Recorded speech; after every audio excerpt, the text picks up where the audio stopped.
Haleluya. Selamat hari Minggu Bapak Ibu yang ada di rumah. Pada pagi hari ini kita mau memuji Tuhan, kita mau memuliakan Tuhan dan meninggikan Tuhan. Kita berdoa di dalam nama Tuhan Yesus. Kita bersatu di dalam doa. Bapa kami yang baik, kami mengucap syukur Tuhan untuk pagi hari ini. Biar terus Tuhan kami mau memuji-Mu, kami mau menyembah-Mu Tuhan. Karena Engkau adalah Allah kami yang besar, Allah kami yang luar biasa Tuhan, yang tidak akan pernah berhenti untuk selalu menjaga dan menyertai setiap kami. Kami siapkan hati kami pada pagi hari ini Tuhan, dalam nama Tuhan Yesus. Haleluya. Amin.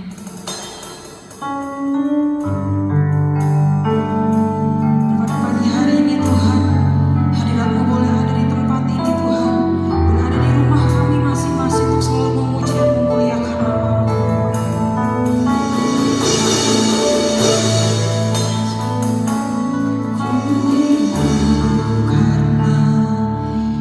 Percaya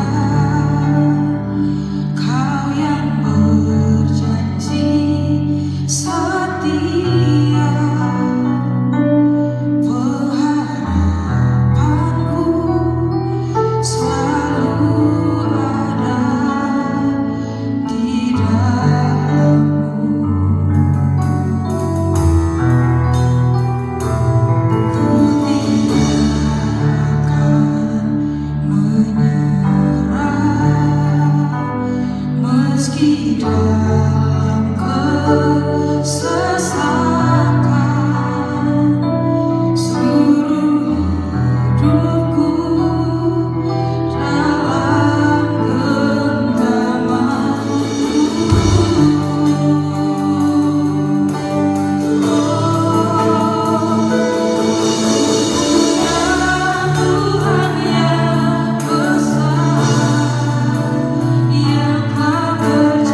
kasih Yesus.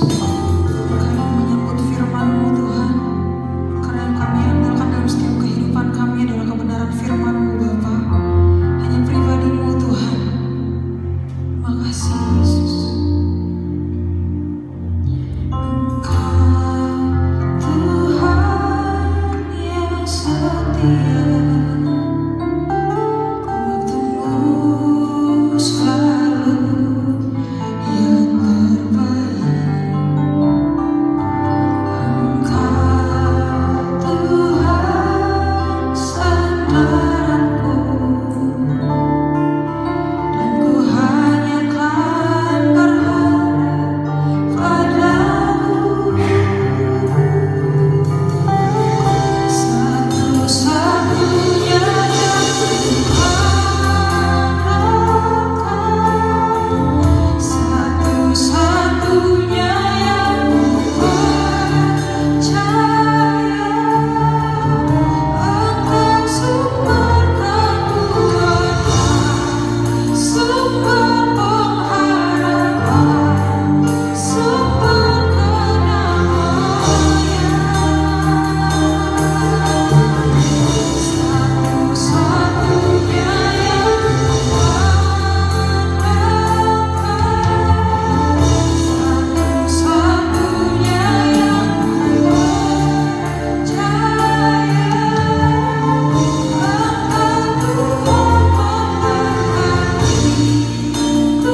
Satu-satunya pribadi yang kami percayai dan kami yakini, itu adalah pengharapan kami. Dia akan memberikan kelegaan, kelepasan. Dan kami bersuka cita bersama-sama berbagi menjelang siang ini. Oh, sungguh Tuhan hadir di setiap hidup kami. Dan kami bersyukur kehadiran kami membuktikan melalui membaca dan merenungkan firman. Mari Tuhan urapi kami, sehingga ketika firman Tuhan kami baca dan kami merenungkan, kami dapat mengerti dan memahami arti firman itu. Lebih daripada itu, kami mau siap menjadi pelaku-pelaku firman itu. Di dalam nama Yesus kami berdoa dan kami menyambut firman Tuhan. Haleluya. Amin. Salam jemaat yang dikasihi oleh Tuhan. Kita akan bersama-sama membuka Alkitab kita dalam Perjanjian Baru yang terambil dalam Kisah Para Rasul pasal yang pertama, ayat yang ke-12 hingga ayat yang ke-14. Kisah Para Rasul pasal yang pertama, ayat yang ke-12 hingga ayat yang ke-14. Demikian firman Tuhan. Saya akan membacakannya bagi kita dan jemaat Tuhan menyimaknya. Rasul-rasul menanti-nanti. Maka kembalilah rasul-rasul itu ke Yerusalem dari bukit yang disebut Bukit Zaitun, yang hanya seperjalanan sabat jauhnya dari Yerusalem. Setelah mereka tiba di kota, naiklah mereka ke ruang atas tempat mereka menumpang. Mereka itu ialah Petrus dan Yohanes, Yakobus dan Andreas, Filipus dan Thomas, Bartolomeus dan Matius, Yakobus bin Alfios dan Simon orang Selot, dan Judas bin Yakobus.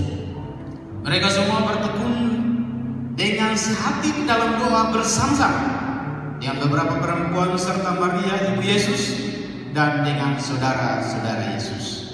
Demikian jauh pembacaan firman Tuhan untuk kita pada hari ini. Yang berbahagialah adalah setiap orang yang membaca, merenungkan, bahkan melakukan firman itu di dalam hidupnya hari lepas hari. Jemaat yang dikasihi oleh Tuhan, kita baru saja merayakan hari kenaikan Tuhan Yesus Kristus.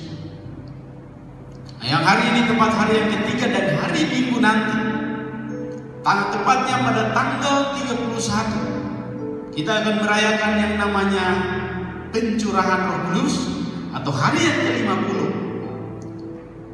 Bapak Ibu yang terkasih di dalam Tuhan kita Yesus Kristus, oleh karena itu saya mau sampaikan sedikit tentang latar belakang daripada firman ini. Bahwa ketika Tuhan Yesus naik ke surga, Tuhan Yesus memberikan sebuah tanggung jawab yang besar kepada semua umat pilihannya, termasuk murid-muridnya. Tapi kita memulai lagi bahwa ketika Tuhan Yesus naik ke surga, ada satu lokasi yang kemudian cenderung yang hari ini hilang daripada peredaran umat Kristen. Anak-anak Tuhan adalah yang namanya Bukit Zaitun, atau yang ketiga disebut dengan kota Betania. Kota itu adalah di mana tempat Yesus terangkat ke surga. Kira-kira 3 km dari Yerusalem. Dari Yerusalem menuju ke sana, kira-kira kurang lebih 3 km. Dan kemudian di tempat ini dijadikan menjadi tempat sembahyangnya umat Kristen. Tetapi dengan kemajuan teknologi pada masa itu, maka tahun 1187 tempat yang dijadikan menjadi wisata Kristen berubah menjadi tempat masjid terbesar sampai pada masa ini. Satu masjid di situ yang terpampang yang besar, yang namanya Masjid Al-Islam, Masjid Saladin. Yang hari ini kita orang-orang percaya kita harus memikirkan itu. Kenapa tempat Tuhan Yesus lahir, tetapi kemudian dia berubah fungsi menjadi masjid. Bapak Ibu yang terkasih di dalam Tuhan kita Yesus Kristus, kita mau kembali ke kebenaran firman Tuhan ini. Rasul mereka menanti-nantikan. Ini merupakan pekerjaan yang sangat membosankan. Karena kebiasaan kita sebagai manusia ketika diberikan tugas dan tanggung jawab untuk menunggu sesuatu, maka kadang-kala kita lalai untuk menunggu itu. Karena menunggu adalah pekerjaan yang sangat membosankan. Karena Tuhan Yesus ketika naik ke surga, dia menyuruh menyampaikan perintah kepada murid-murid untuk mereka menunggu di Yerusalem sampai pencurahan Roh Kudus. Tidak tahu pasti, bukan 10 hari, tetapi ketika kejadian baru kemudian tercatat bahwa 10 hari, hari ke-50 itulah pencurahan Roh Kudus. Sementara sebelum Tuhan Yesus naik ke surga, Tuhan Yesus sudah sampaikan kepada murid-murid untuk mereka menanti di loteng Yerusalem. Jemaat yang dikasih oleh Tuhan, ketika kita membaca, kita menemukan satu kata di sini, kembalilah. Ini dengan bahasa tercatat dalam bahasa Yunani adalah opasteropos, artinya kembali, bukan kembali ke kampung Yerusalem, tetapi kembali ketika mereka terpana melihat keberadaan Yesus ketika Yesus terangkat ke surga. Mereka harus kembali, jangan sampai terpana dengan kondisi itu, tapi mereka harus kembali untuk kemudian melakukan tugas dan tanggung jawab ketika Tuhan Yesus naik ke surga, dan kemudian Tuhan memberikan tugas dan tanggung jawab untuk mereka menantikan pekerjaan Roh Kudus supaya pekerjaan misi dapat ditindaklanjuti. Karena misi Tuhan Yesus telah selesai dan dia pergi ke surga untuk menyiapkan tempat bagi umat-umat pilihannya. Dan misi selanjutnya adalah Tuhan menyerahkan tongkat itu kepada murid-murid dan terus kepada kita. Pada hari yang ke-50 itulah pencurahan Roh Kudus, dan misi itu, tongkat estafet itu diberikan kepada murid-murid dan kita semua untuk kemudian melakukan pekerjaan yang sangat mulia itu. Jemaat yang dikasih oleh Tuhan, maka tema khotbah kita pada hari ini adalah sangat sederhana. Tema khotbah kita adalah bertekun dan sehati. Bertekun dan sehati. Berbicara tentang bertekun adalah sebuah kesungguhan. Berbicara tentang sehati adalah situasi yang kemudian kita harus sevisi dan semisi. Sevisi dan semisi, satu hati, satu tujuan, satu arah. Oleh karena itu, maka tema ini memberikan sebuah pandangan penting buat kita. Proskatoreo dari bahasa Yunani, artinya kita harus rajin dan sungguh-sungguh bertekun untuk menantikan yang Tuhan Yesus janjikan kepada murid-murid untuk akan datang pencurahan Roh Kudus. Belum ada kepastian di situ akan 10 hari, tapi kemudian mereka dapat menantinya dengan tidak berbuah kaki di sana. Tidak sekedar hanya mereka kemudian menanti dan biasa-biasa, tetapi mereka menanti dengan berdoa bersama-sama. Ketika mereka menanti dengan berdoa bersama-sama, maka tepat pada hari yang ke-10 maka ada pencurahan Roh Kudus. Gereja Tuhan harus menyadari itu, kemudian kita menantikan kuasa Tuhan itu dengan berdoa bersama-sama. Karena wujud dari berdoa bersama-sama itu, maka ada pencurahan Roh Kudus. Wujud dari kemudian berdoa bersama-sama itu, ketika murid-murid mereka berkumpul kurang lebih 10 hari itu untuk menantikan pencurahan Roh Kudus, mereka di situ mereka mulai saling mendoakan, saling menasihati, saling menguatkan kaki mereka dalam kondisi ketakutan. Dan berbagai macam latar belakang mereka ketakutan, mereka akan kembali ke dunia mereka masing-masing. Tapi satu komitmen yang perlu kita tiru, bahwa mereka mengikuti apa kata Tuhan Yesus yang terambil di dalam satu kisah pasal yang ke-1 ayat yang ke-14, ayat yang ke-4 bagian yang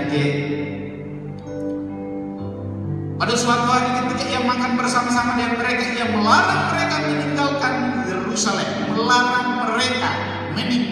Yerusalem, dan menyuruh mereka tinggal di situ menantikan janji Bapa.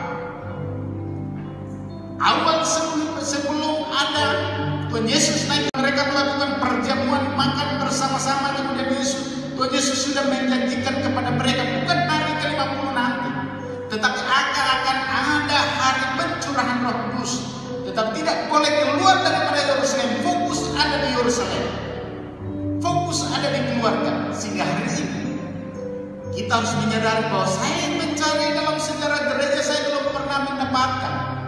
Saya sudah bolak-balik, kemudian dalam kurang lebih 3 bulan ini saya bolak-balik mencari sejarah dalam gereja. Sejarah gereja dunia, sejarah gereja Asia, sejarah gereja Indonesia.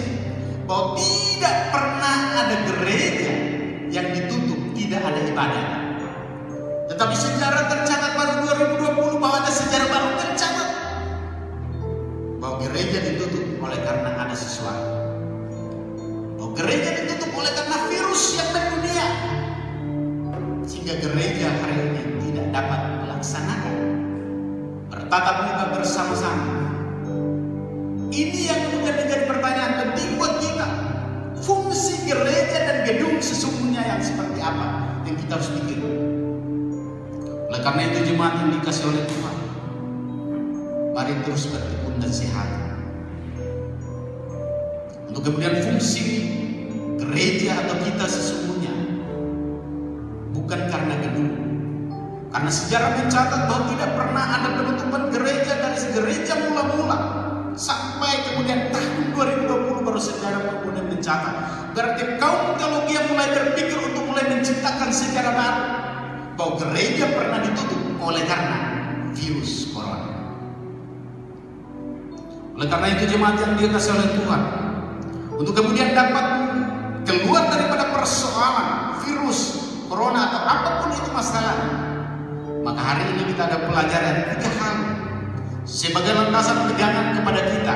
Karena ketika Roh Kudus ada di dalam hidup kita, ketika kita sudah menerima Roh Kudus, ketika kita sudah menikmati pencurahan Roh Kudus, ketika hari ke-50 itu hidup di dalam hidup kita, hidup di dalam hati kita, maka kurang lebih ada 3 hal yang kita akan pelajari pada pagi hari ini. Hal yang pertama adalah gereja Tuhan mesti bersih hati. Gereja Tuhan harus bersih hati, supaya kemudian menikmati yang namanya pencurahan Roh Kudus, yang menikmati kemudian yang namanya hari yang ke-50. Maka mau tidak mau gereja Tuhan harus bersih hati. Atau kita yang disebut umat-umat pilihan Tuhan, kita adalah gereja sesungguhnya harus bersih hati. Jemaat yang dikasihi oleh Tuhan, kita harus jujur mengakui bahwa kesehatan kita semakin hari semakin pudar. Kita harus jujur mengakui itu. Buktinya bahwa kemudian rumah tangga Kristen mulai ada tercerai, rumah tangga Kristen mulai ada perpecahan di sana sini. Bahkan yang namanya gereja Tuhan mulai tumbuh gereja baru dan lain sebagainya. Ini membuktikan bahwa di sana sini ada perpecahan, belum ada kesehatan. Bapak Ibu yang terkasih dalam Tuhan kita Yesus Kristus, oleh karena itu, bahwa ketika kita menikmati pencurahan Roh Kudus, kita menikmati Roh Kudus, kita menikmati hari yang ke-50, maka mau tidak mau hukum yang paling utama kita lakukan adalah gereja atau kita harus sehat. Ketika murid-murid Tuhan Yesus mereka kumpul bersama-sama di lautan Yerusalem, mereka bersehati, berdoa bersama-sama, maka ada pencurahan Roh Kudus. Hari ini rumah tangga Kristen banyak yang hancur. Hari ini gereja baru yang bermunculan di sana sini. Ini melembangkan kepada kita semua bahwa gereja Tuhan barangkali belum bersatu. Mari kita koreksi diri, koreksi gereja, koreksi hati, koreksi pribadi kita sebagai gereja yang sesungguhnya, untuk kemudian kita mengakui bahwa kita berpecah sana sini dan kita harus mengakui itu. Padahal semua kita adalah Alkitab kita sama, pujian kita sama, kita sama-sama berdoa, tapi kenapa lambangnya berbeda-beda? Itu yang kemudian menjadi koreksi penting buat kita. Melalui kita akan menikmati pencurahan Roh Kudus itu nanti. Kita sudah mengasuh hari yang ketiga kenaikan Yesus, dan hari yang ke-10 tepatnya tanggal 31 hari Minggu nanti kita akan menikmati pencurahan Roh Kudus itu. Tapi mari kita belajar melihat kondisi hati kita. apakah kita sudah sehati? Apakah kita sudah satu visi? Apakah kita sudah sama-sama satu misi untuk melakukan pekerjaan Tuhan itu? Jemaat yang dikasihi oleh Tuhan, Alkitab kita sama, lagu-lagu pujian kita sama, kita sama-sama berdoa, tapi kenapa kita berbeda? Itu yang kemudian Tuhan Yesus kemudian kembali mengingatkan kepada kita melalui Yohanes 7 ayat 21, biarlah mereka semua menjadi satu. Doa Tuhan Yesus sendiri untuk semua umat pilihan Tuhan, semua gereja Tuhan menjadi satu. Oleh karena itu, mari kita belajar dan terus belajar supaya jangan ada perpecahan.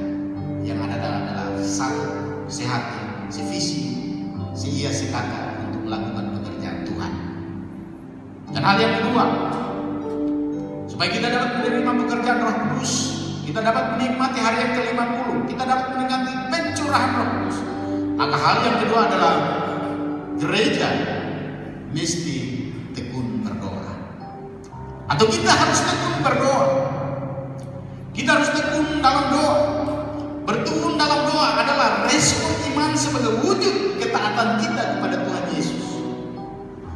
Respon kita sebagai umat-umat pilihan Tuhan, sebagai anak-anak Tuhan, sebagai gereja Tuhan adalah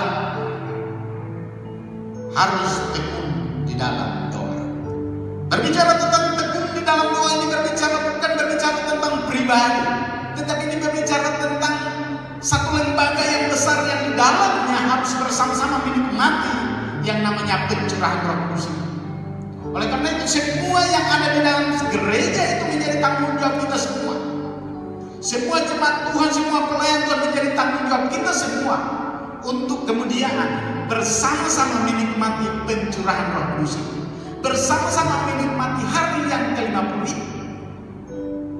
Oleh karena itu, hari ini kita harus mengucap syukur bahwa kita sudah menjadi gereja yang terus bertekun dan terus berdoa.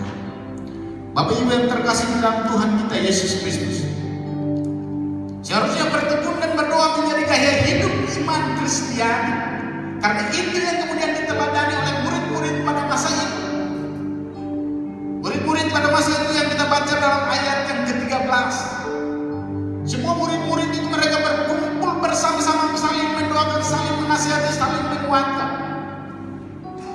Dan dengan bukti bahwa ketika mereka saling menguatkan, saling mendoakan, ada satu bukti penting bahwa tepat pada hari yang ke-10, hari yang ke-50 itulah pencurahan Roh Kudus. Mereka dapat menerima pencurahan Roh Kudus, dan bukti mereka menerima pencurahan Roh Kudus. Maka ketika Petrus berkhotbah, maka 3.000 orang bertobat. Bukti ketika mereka menerima pencurahan Roh Kudus. Bapak Ibu yang terkasih di dalam Tuhan kita Yesus Kristus, jemaat yang dikasihi oleh Tuhan Yesus. Hal yang kedua, gereja atau kita mestinya bertekun di dalam doa, supaya kemudian kita bersama-sama mendoakan apa yang menjadi kerinduan kita. Pasti Tuhan kabulkan. Intinya kebersamaan menjadi bagian terpenting. Hal yang terakhir atau hal yang ketiga, supaya kita dapat menikmati pencurahan Roh Kudus atau dapat menikmati hari yang ke-50, hal yang terakhir adalah gereja mesti aktif bersaksi, aktif bersekutu, dan aktif melayani. Atau kita harus mestinya kita aktif untuk bersaksi, bersekutu, bahkan melayani. Ini yang kemudian menjadi kerinduan kita bersama-sama. Sambil kita menunggu untuk kedatangan Tuhan Yesus Kristus yang kedua kali, maka perlu ada ketekunan, perlu ada kesaksian, perlu kita menjangkau jiwa-jiwa, perlu kita bersekutu dan makin memperkuat tali persaudaraan itu. Dan kemudian yang berikut adalah kita mau menyaksikan kepada dunia dan terus melayani bahwa Allah yang kita sembah, Tuhan yang kita sembah telah naik ke surga dan sudah menyediakan tempat bagi kita, dan bahkan Dia memberikan Roh Kudus kepada kita untuk terus menuntun kita, menjaga kita, melindungi kita untuk kemudian kita terus berani untuk bersaksi, berani untuk melayani, dan berani untuk bersekutu. berani melakukan pekerjaan-pekerjaan yang ajaib di muka bumi ini. Karena itu yang kemudian estafet yang sudah Tuhan berikan. Ketika dia naik ke surga, maka dia meninggalkan tugas itu buat murid-murid. Dan hari ini kita adalah murid-muridnya. Terimalah estafet untuk kemudian bersaksi. Terimalah estafet itu untuk kemudian bersekutu. Terimalah estafet itu untuk melayani Tuhan. Oleh karena itu, melayani adalah hukumnya wajib bagi umat-umat pilihan Tuhan. Dari ketiga hal ini, jemaat yang dikasih oleh Tuhan, supaya kita dapat menerima Roh Kudus, dapat menikmati pencurahan Roh Kudus, dapat menikmati hari ke-50 itu. Maka hari yang pertama tadi adalah gereja harus sehat, atau kita harus sehat. Dan hal yang kedua adalah gereja mesti bertekun dan berdoa. Kita harus terus bertekun dan berdoa. Dan hal yang ketiga adalah gereja harus aktif untuk bersaksi, bersekutu dan melayani Tuhan. Dan kiranya ketiga hal ini menolong kita, memberkati kita, terus memberikan kekuatan-kekuatan bagi kita. Kita dapat melawan semua proses demi proses yang ada di dunia, termasuk proses COVID-19 ini. Kita dapat buat karena Roh Kudus, pencurahan Roh Kudus sudah kita menikmati di dalam hidup kita sebagai umat-umat pilihan Tuhan. Amin, dan Tuhan memberkati kita. Mari kita berdoa untuk meresponi, mengucap syukur atas kebenaran firman Tuhan. Bapa, kami bersukacita bersama-sama pada hari ini. Kami bangga memiliki Allah seperti Engkau. Satu pelajaran penting yang Tuhan berikan kepada kami sebagai rasul-rasul untuk menanti-nantikan pencurahan Roh Kudus itu, dan kami adalah umat-umat pilihan. Kami siap untuk menanti-nantikan pencurahan Roh Kudus itu, dan kami percaya kami pasti menikmati pencurahan Roh Kudus itu, karena kami siap untuk bersehat, siap untuk melakukan apa yang Tuhan kehendaki, siap untuk bertekun dan berdoa, dan siap untuk bersaksi. Dan ketika kami sudah mampu melakukan ketiga hal ini, maka kami percaya pencurahan Roh Kudus pasti kami nikmati di dalam kehidupan kami sebagai umat-umat pilihan Tuhan. Haleluya. Amin. Terima kasih kepada hambanya Pendeta Joshua Matas karena telah menyampaikan firman Tuhan yang begitu luar biasa. Dan kita terus mau menanti-nantikan pribadi Tuhan dan pencurahan Roh Kudus yang terakhir dan yang terbesar.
Kami berdoa Tuhan untuk bangsa Indonesia. Tuhan sendiri yang melawat bangsa kami melalui pemerintahan kami, Tuhan, Presiden dan Wakil Presiden, bersama-sama dengan Kabinet Indonesia Maju, kami serahkan ke dalam tangan kasih Tuhan. Biarlah mereka menyatukan hati antara pemerintah pusat dan daerah, kota dan kabupaten, kecamatan dan desa, supaya mereka mengerjakan yang sedang terjadi adalah COVID-19, Tuhan. Kami percaya bahwa Tuhan tidak akan pernah meninggalkan bangsa kami. Kami percaya bahwa Tuhan tidak akan meninggalkan pemerintahan kami yang sedang berupaya keras untuk menyelesaikan COVID-19. Kami berdoa untuk para medis dan dokter supaya mereka memberikan kekuatan dan sejahtera sukacita agar dapat melakukan fungsi mereka sebagai medis sesungguh-sungguhnya dan nama Tuhan yang dimuliakan. Kami berdoa Tuhan untuk pemerintahan Kota Bekasi, Kecamatan Pondok Melati dan Kelurahan Jatimudi, kami serahkan ke dalam tangan kasih. Lingkungan kami di mana kami berada, biarlah kami peroleh perlindungan daripada Tuhan. Kami berdoa dan mengucap syukur untuk Gembala Pembina Rohani kami, Pendeta Insinyur Niko Nyotor Harjo, bersama dengan wakil-wakilnya, kami serahkan ke dalam tangan kasih-Mu. Kiranya Tuhan Engkau pakai hamba-Mu menjadi mitra Allah, mengerjakan pekerjaan Tuhan melalui GBI Gatot Subroto. Kami berdoa dan mengucap syukur juga Tuhan untuk Pentakosta ketiga yang sudah Tuhan gaungkan, yang Tuhan sudah deklarasikan bagi bangsa Indonesia dan bagi dunia. Kami berterima kasih Tuhan untuk kegerakan Roh Kudus yang sedang terjadi mulai dari Indonesia ke seluruh dunia. Kami berdoa dan kami serahkan ke dalam tangan kasih Tuhan. Terima kasih Bapa, terima kasih. Kami berdoa mengucap syukur untuk Raul 5, Pendeta Samuel Harnadi bersama Gembala-Gembala cabang dan ranti. Kami serahkan seluruhnya ke dalam tangan kasih. Tuhan berkati, Tuhan kuatkan di tengah-tengah COVID-19 yang dimana semua Tuhan yang ada di Raul 5 harus ibadah dari rumah tangga masing-masing. Kami berdoakan mengucap syukur, kami serahkan ke dalam tangan kasih Tuhan. Khususnya Tuhan GBI Pondok Gede Plaza bersama-sama dengan ranting-ranting GBI Jatimamur dan GBI Kampung Sawah. Kami serahkan ke dalam tangan pengasihan Tuhan. Tuhan lawat gereja-gereja. Tuhan sendiri yang berikan kekuatan dan sejahtera, yang sakitnya Kau sembuhkan, yang lemah Tuhan kuatkan, yang terikat Tuhan lepaskan, dan biarlah damai sejahtera Kristus menyertai kehidupan keluarga Kristus di dalam nama Tuhan Yesus. Terima kasih Bapa, khususnya GBI Kampung Sawah, kami serahkan ke dalam tangan kasih-Mu. Engkau berkati umat Tuhan yang ada di tempat ini, berikan mereka perlindungan, kekuatan, kuasa dan sejahtera sukacita, serta yang melimpahkan berkat makanan, minuman, pakaian, keuangan yang berlimpah-limpah. Kami berdoa Tuhan bagi jemaat Tuhan yang kehilangan pekerjaan oleh karena COVID-19, kami percaya Tuhan akan menyediakan pekerjaan bagi mereka, dan Tuhan juga yang menyediakan berkat makanan dan minuman, pakaian dan keuangan, kesehatan yang berlimpah-limpah dari Tuhan Yesus. Terima kasih Bapa, terima kasih Tuhan Yesus. Di tengah-tengah perkumpulan bagi bangsa, GBI Kampung Sawah juga berkumpul Tuhan untuk sebuah tempat menjadi perkumpulan jemaat. Kami percaya bahwa tanah telah sudah bersegi. Kami percaya sudah menerima di dalam berkat nama Tuhan Yesus. Terima kasih Tuhan Yesus untuk jemaat yang sudah mengumpulkan berdana. Terima kasih Tuhan untuk jemaat yang sudah dengan sungguh-sungguh hatinya memberi untuk pengadaan tempat ibadah. Kiranya Tuhan sendiri sediakan telinga-Mu untuk mendengarkan doa-doa jemaat Tuhan di tempat ini. Di dalam nama Tuhan Yesus kami mengucap syukur dan berdoa. Jemaat Tuhan yang dikasihi, mari kita arahkan hati kita kepada Tuhan dan terimalah berkat Tuhan. Damai sejahtera dan sukacita yang berlimpah-limpah dari Bapa di surga melalui Yesus Kristus yang telah mengorbankan dirinya di atas kayu salib, dan dalam kebangkitannya naik ke surga. Kami percaya Engkau telah mengutus Roh Kudus untuk berikan kekuatan, keselamatan, kesembuhan, dan damai sejahtera. Di dalam nama Tuhan Yesus kami mengucap syukur dan berdoa kepada Bapa di surga. Mari semua kita yang percaya sama-sama katakan amin. Selamat pagi Tuhan Yesus berkati. Bapak Ibu, pengumuman untuk kita tetap berada di rumah tangga kita masing-masing. Kalaupun kita harus keluar, harus menggunakan masker, dan setelah pulang betul betul-betul harus memperhatikan kebersihan, sehingga kemudian baru bisa berkumpul dengan keluarga. Ini menjadi salah satu cara untuk kita